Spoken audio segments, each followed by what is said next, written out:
For a very long time, human beings have been trying to figure out the nature of existence because we want to know exactly who or what we are. Why are we here? You see, if we could just figure out the nature of the universe, maybe it'll give some clue as to who we are or what we're supposed to be.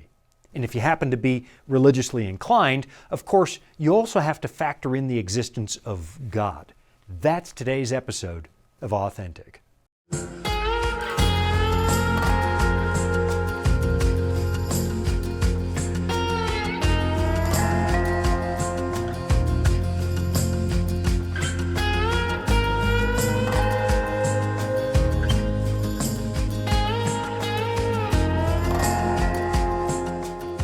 Now, human beings have been trying to boil down the nature of our existence and the nature of the universe for thousands of years. And I find it curious that so many of the clay tablets we dig out of the earth talk about questions regarding the meaning of life. I mean, some of these tablets, they talk about things like census data or royal bookkeeping or some king's triumph in war. But the one thing that keeps on popping up over and over and over again is the question of meaning. Who in the world are we? Why was I born into this universe? Am I really just a biological machine, some kind of accident of physics and biology? Or is there a reason that you and I are here? And is there anybody out there, somewhere out there in the universe who knows that we're here, or for that matter, cares that we're here? And how do you know for sure that your existence is even real? How do I know that my daily experience is not just a figment of my imagination, an illusion created by the chemistry of my brain? How do I know that all of this, you and me, right now, it's not just a dream? Maybe things like love or passion or hate or inspiration are nothing but an illusion. How do I know that I'm not just a biological experiment somewhere out there in the universe, just a brain sitting on a tray with a 15-year-old high school kid prodding it with a scalpel because I'm his science project and he's accidentally creating every experience I think I'm having? Of course, that's not the way they talked about it in these ancient clay tablets like this one from the ruins of Nineveh. But the questions are exactly the same. We've been struggling with the same things ever since we learned the art of writing. Our ancient ancestors seriously probed just about every corner of human experience looking for answers. Last night, some of these tablets say, I had a crazy dream. What did that mean? And why is it that all life on this planet seems to rely on the sun? And what exactly would make my life meaningful and great? Maybe if I go conquer all my neighboring countries and make them worship me, then my life will mean something. If we get right to the root of it, everybody's been looking for the very same thing. We're looking for the reason we're here. That's the question that motivates almost everything we do. Because somehow we're not very happy with the idea that we just happen to be here, but it doesn't really mean anything. And if you think about it, the fact that we ask that question at all is really pretty significant. Because if you were just a biological machine, some random accident, a leftover from the Big Bang, then why in the world would you have an impulse to go out there looking for meaning? Think about this. Does your laptop care about the meaning of its existence? It does a lot of artificial thinking all day long. It does calculations faster than your brain can. It takes care of spreadsheets and communications, and these days that computer can even run your house. But you know that your laptop isn't sitting there on the kitchen table wondering where it came from, why it exists, and what its purpose is. Because that would be weird. Consciousness and self-awareness don't just happen. And if your computer does appear to care, if Siri or Alexa asks you the occasional meaningful questions, you would know immediately that somebody had programmed it to seem that way, because it doesn't happen all by itself. So let's consider this possibility. Let's consider the possibility that somebody did put us here on purpose, and that same somebody programmed us to ask these kinds of questions because there's something we're supposed to discover, something we're supposed to learn. If you read the book of Ecclesiastes, an ancient book of Jewish wisdom and found in the Old Testament, you'll find this statement that looks, well, a little simplistic at first, but the longer you think about it, the more profound it becomes. And you find this statement on the heels of an ancient poem that actually became a #1 hit for the Byrds back in 1965. You might remember it. To everything, I won't sing, to everything turn, turn, turn, there is a season, a time to every purpose under heaven. Yeah, that comes from Ecclesiastes. They got it from chapter 3. And it only goes to prove that the questions that haunt the human race today are the very same questions we were asking, well, 3,000 years ago. Now you'll notice, those ancient lyrics assume there's got to be a purpose for our existence. So maybe let's just do a little bit of reading theater for a couple of minutes, and let me read you some of this ancient poetry. This is from Ecclesiastes chapter 3, beginning in verse 1.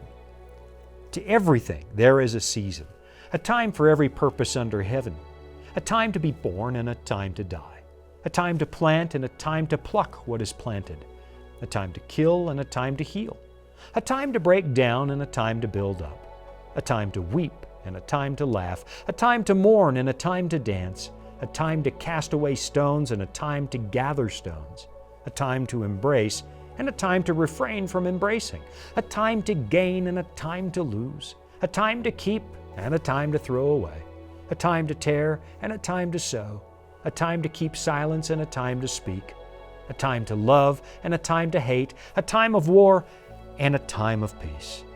Now that has got to be one of the most foundational poems in the history of human writing. And when you're reading this, it just kind of feels right. So let me ask you why? Why do we assume there's a purpose and a time for anything? Why is it that we can't seem to let go of that idea? You start to find the answer in the next few words. And this is the part of this ancient passage that unfortunately never made it to the top 10 charts back in 1965. I'm going to continue in verse 9. And you never know. Maybe we'll spend the rest of this show unpacking what we're about to read because, well, it's just that profound. And I promise, this is going to give you enough to think about until the next time we meet. So, here we go with what I think is the most important part of this passage. And I want you to notice the assumptions buried in this text. Verse 9.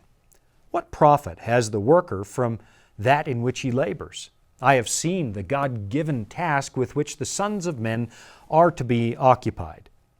So there you have it again. It's the biggest question in the world. Every day you get out of bed and you go through the motions. You go to work, you go to school, you go out looking for a job, you plan a day of retirement. But whatever you do, you feel driven to do something. For some reason, you and I are painfully aware of how short this life is, in a way that dogs and cats probably aren't. I mean, animals don't seem to struggle with the idea of mortality. But you and I live under the assumption that time is a limited gift. This is something you can't afford to waste. And the older you get, the more you realize that one single lifetime is just a tiny blip on the radar of eternity. A period of time so short that it almost seems, well, cruel. We have to spend most of our lives just surviving, which makes some people wonder why we put in all this effort. I mean, if life is just sleeping and eating and breathing and reproducing, what's the point? Everything you create and every child you bring into this existence is just going to occupy a world where you one day will no longer exist. And for a lot of people, that seems kind of futile. Then, of course, you have to ask yourself why this would even bother you. Because if you and I were just biological computers, we would simply get to the end of our usefulness and we would power down and never even think about it. But for some reason, all of this really bothers us. We live, we suffer, we die, and for some reason, all of that seems really, really wrong. I mean, I can't even imagine how many billions of words the human race has written on this very subject. The idea that life seems short and cruel and pointless. But at the same time, we cling to life and it seems far too short. Look, I've got to take a quick break, but I'll be right back after this. Dragons, beasts, cryptic statues. Bible prophecy can be incredibly vivid and confusing. If you've ever read Daniel or Revelation and come away scratching your head, you're not alone. Our free Focus on Prophecy guides are designed to help you unlock the mysteries of the Bible and deepen your understanding of God's plan for you and our world. Study online or request them by mail and start bringing prophecy into focus today. There's just something about this existence that doesn't make sense, not rationally, and that really bothers us. It's like there's this broken tooth at the back of your mouth and your tongue just can't leave it alone. You have to keep going back and exploring the question of our existence over and over. It reminds me of a famous passage from Thomas Hobbes' Leviathan. I don't know if you had to read this book in college, but I did. And at one point, he says one of the most heartbreaking things in the world. And I guess the reason it's heartbreaking is because we know it's true. And he's speaking about living through war. That awful moment when the human race manages to strip all human life of meaning. Here's what he says. In such a condition, that's war, there is no place for industry because the fruit thereof is uncertain, and consequently no culture of the earth, no navigation nor use of the commodities that may be imported by sea. No commodious building, no instruments of moving and removing such things as require much force. No knowledge of the face of the earth, no account of time, no arts, no letters, no society, and which is worst of all, continual fear and danger of violent death. And here it comes. Here's the troubling part. And the life of man solitary, poor, nasty, brutish, and short. Now, I don't happen to like that perspective, but I have to admit there's some truth to this. For most people, life really can be lonely, nasty, brutal, and short. And that bothers me. But why? I mean, if the universe is just tooth and claw survival of the fittest, then what Thomas Hobbes is describing is exactly the way things are supposed to be. And it shouldn't bother me because that's just the nature of an indifferent universe. I mean, sure, I want to avoid pain. Everybody does.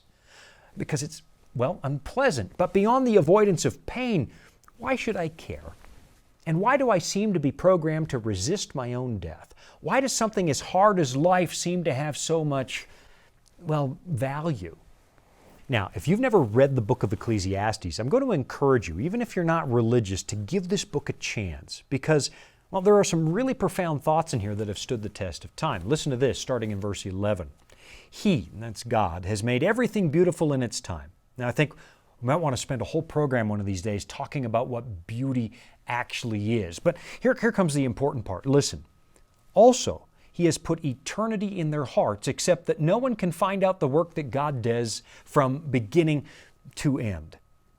That is one of the most deceptively simple things I've ever read, because in 7 words, the author points to the one thing that keeps us from believing that life has no meaning. He says, God has put eternity in our hearts. You know, a few years ago, a good friend of mine, who I think I'll invite on the show at some point, he suddenly called me and urged me to go to a website because they had posted the details of a notable funeral that had just taken place. It was a memorial service for Douglas Adams, the author of The Hitchhiker's Guide to the Galaxy. And of course, Douglas Adams was what we would call a nihilist, a person who believes that our existence doesn't mean anything. And in his book, The Hitchhiker's Guide to the Galaxy, he imagines this race of aliens who destroy our planet to make way for a galactic freeway, like you and I are just an inconvenient ant pile on a construction site. So from the aliens' perspective, the human race, all of our achievements, all of our history, all of our philosophy, it means nothing, and you could just wipe it out without any consequence. It's kind of like what happens in H.G. Wells' War of the Worlds, where to our horror we discover that the Martians are here to harvest us for food. It's horrific because somewhere deep in the human psyche we have this instinct to believe that we are more important than that. So, in The Hitchhiker's Guide to the Galaxy, the author pretends that our Earth was nothing but an experiment, a supercomputer designed by another supercomputer, and its purpose was to ponder the meaning of life. And it was supposed to calculate the answer to, and I quote, the ultimate question of life, the universe, and everything. So, this computer works on that problem for 7.5 million years, and then it finally spits out the answer. The answer, 42. Now, of course, 42 doesn't mean anything.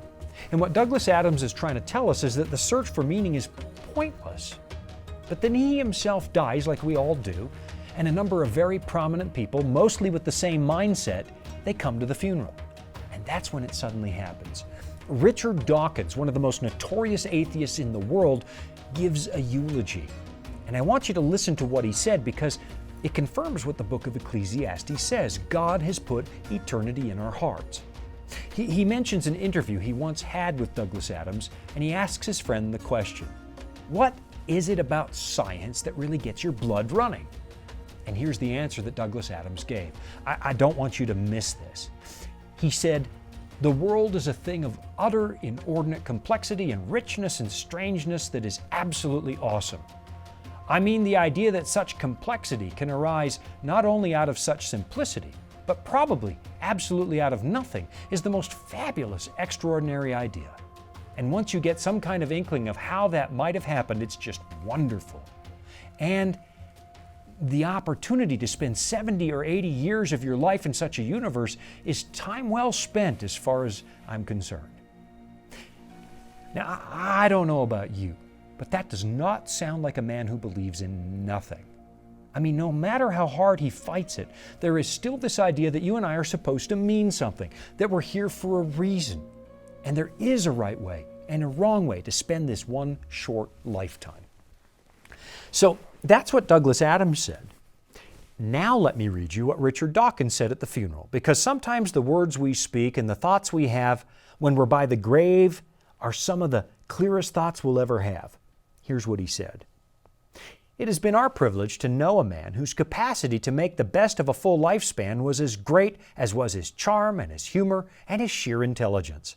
If ever a man understood what a magnificent place the world is, it was Douglas. And if ever a man left it a better place for his existence, it was Douglas. It would have been nice if he'd given us the full 70 or 80 years, but by God, we got our money's worth from the 49. Now don't miss this. Richard Dawkins, a man who says there is no God, no plan for the universe, just had the nerve to tell us that Douglas Adams lived life well, that he used his time wisely. And then he says that the world was somehow cheated when this man died at 49 and he didn't get a normal lifespan. In other words, he's saying what happened isn't fair. So why would that matter? I mean, if this is a perfectly mechanical universe, Douglas Adams was just a weaker machine who suddenly dropped dead of a heart attack. And he was 49. That's just a numerical fact, and we shouldn't have any emotions about that. But there's some kind of driving force buried deep inside us that says, no, there's something wrong with death. This man should have lived longer, and all of us lost something the day he died. So why would we think like that? Why would we think there was anything fair or unfair about life? And apparently on another occasion, Richard Dawkins even talked about how exciting it was that Douglas Adams was going to decompose, and his body would become nutrients to feed the plants and trees, and so in that way, he kind of gets to keep on living. Now, I didn't hear those words for myself, so maybe he didn't actually say it, but I will say this. When it comes to death, we all start to think that way. Because every time somebody dies, something inside of us screams, this is wrong. It's not supposed to be like this. So where in the world does that come from? I'll pick up on that thought right after this break. Are you searching for answers to life's toughest questions like, where is God when we suffer? Can I find real happiness? Or is there any hope for our chaotic world? The Discover Bible Guides will help you find the answers you're looking for. Visit us at BibleStudies.com or give us a call at 888-456-7933 for your free Discover Bible Guides. Study online on our secure website or have the free guides mailed right to your home. There is never a cost or obligation. The Discover Bible Guides are our free gift to you. Find answers in guides like, does my life really matter to God? And a second chance at life. You'll find answers to the things that matter most to you in each of the 26 Discover Bible Guides. Visit BibleStudies.com and begin your journey today to discover answers to life's deepest questions.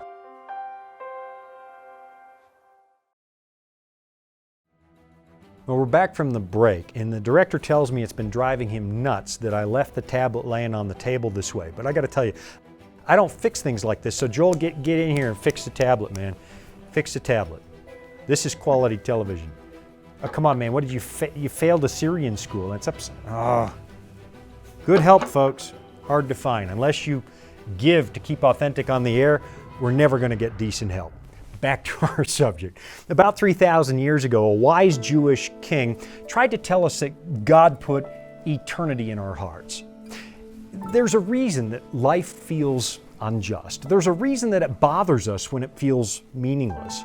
Because this is not the way it's supposed to be. Life is not without meaning. And it only seems that way because something has gone horribly wrong. Listen, your logic might tell you that death is inevitable. It's just a part of the circle of life. We all put in a few years and then we buy the farm just like every other living thing. But every time you lose a person, someone you love, to the ravages of death, every fiber of your being begins to protest.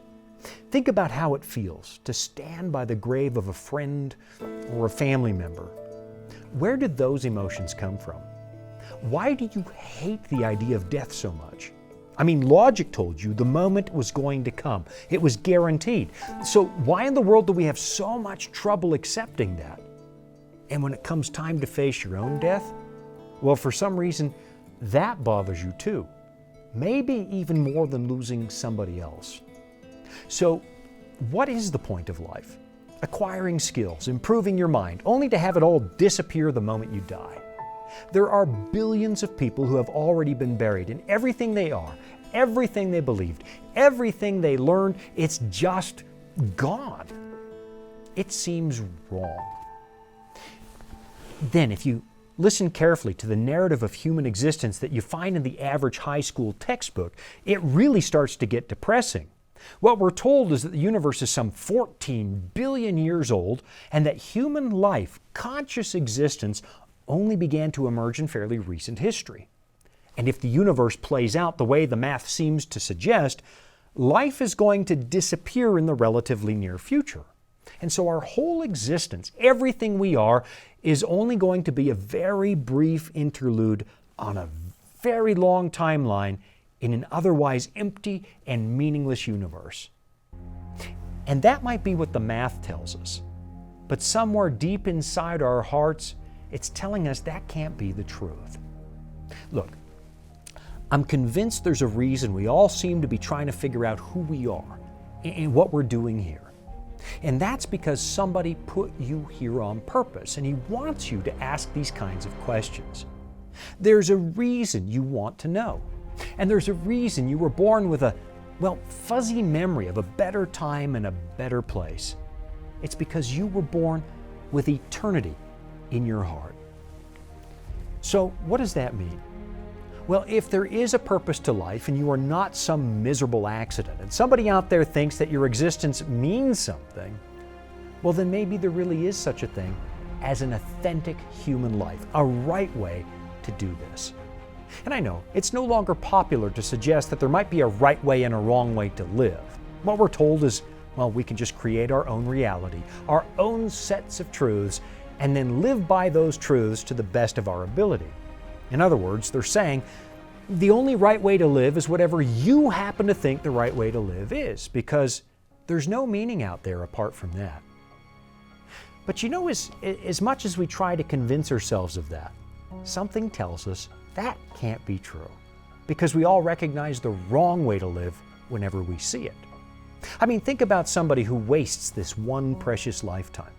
They never go to work, they never try to accomplish anything, they never invest in themselves, they just sit on the couch playing Xbox and drinking beer day after day.